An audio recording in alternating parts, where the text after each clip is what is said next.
talking right now, we've been talking about it amongst ourselves, but we're also hearing from you about the Nancy Guthrie case. Where is it? Where does it stand? Is it ever going to get solved? Is this now case closed, cold case, and we'll hear something years from now?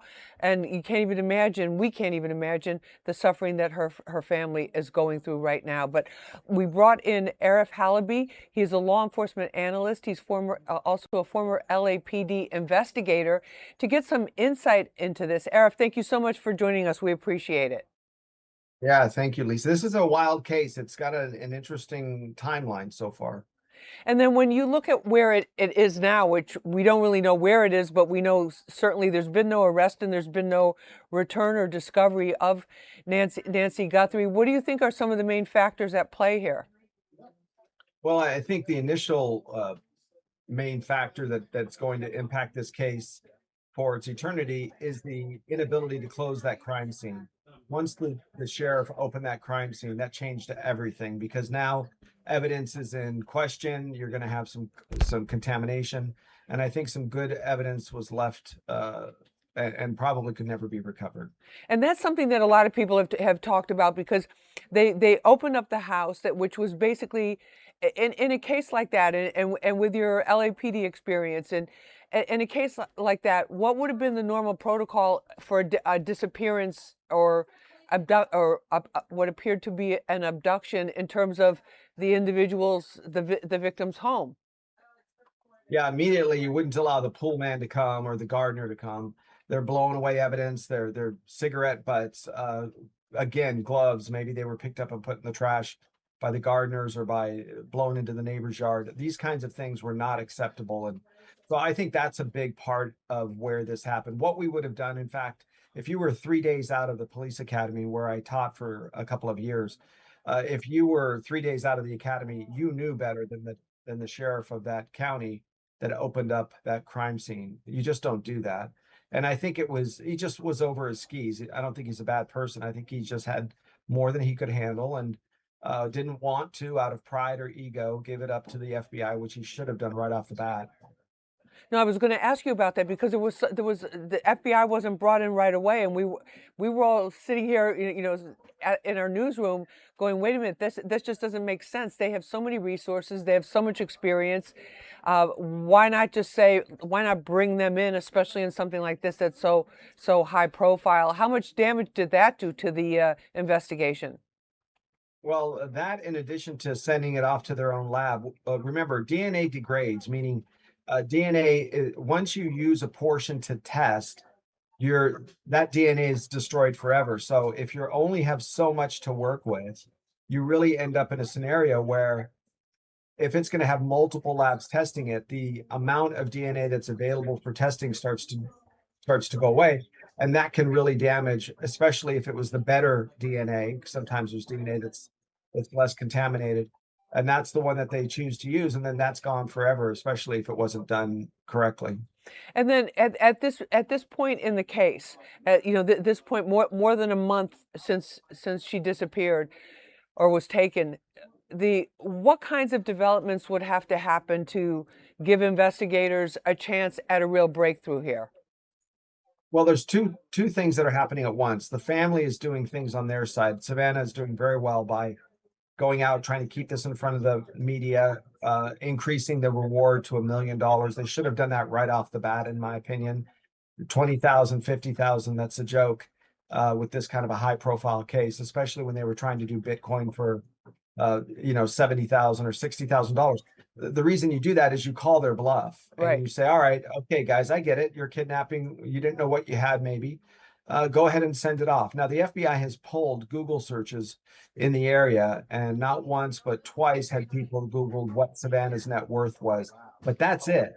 2 people in all that area in Google. Now, I don't know. I don't necessarily go out and Google the net worth of celebrities often. So somebody cared about this. And then the other part of it was very simple.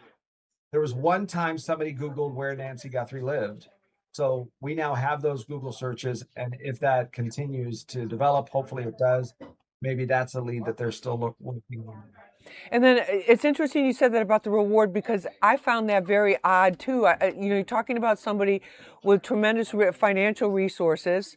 that's your mother. What would be the reasoning behind not putting money out there, like a substantial reward out there in public right from the get-go, to at least get phone calls? And if it's too much for law enforcement, or the FBI says we're going to get flooded, then I'm sure there's private, there have to be like private investigative agencies that could at least handle and log them or whatever. I don't know. Am I wrong about that? No, you're right, exactly. And part of that reward drives people to the phones, and of course can overwhelm FBI. But that's okay. That's what they're there for. They have a process of filtering out the wackos from the normal folks, and maybe legitimate things that people didn't even realize were real serious clues. Here's another part. Look, there's a private management service. Every famous or wealthy person or somebody that's out there, they have the ability to have a team on standby, and certainly NBC does, for crisis management. Yeah. Publicists have these people on their speed dial. They're out there, managers, etc. No matter what happens, you get caught in some sort of a scandal. And in doing so, they should have come on board right away. I think they ran a parallel investigation. I think Savannah and her family and the police, local police, followed a set of advice from somebody, and it was probably not the correct advice. And now we know it to be probably the case. Anything else we should be watching for with this in the days ahead? Take a look at some of the electronic surveillance. I brought this up early on, and I've not heard anybody else talk about it. So I'll bring it up here, and I think you're going to find this as a very important part. A lot of the vehicles in that area are electric vehicles with cameras. Remember the Teslas, when people were vandalizing the Teslas, when the left-wing guys didn't like Elon Musk. Those cameras run 24/7. So there are parking lots that have those cameras. There's people's driveways that have the rear camera.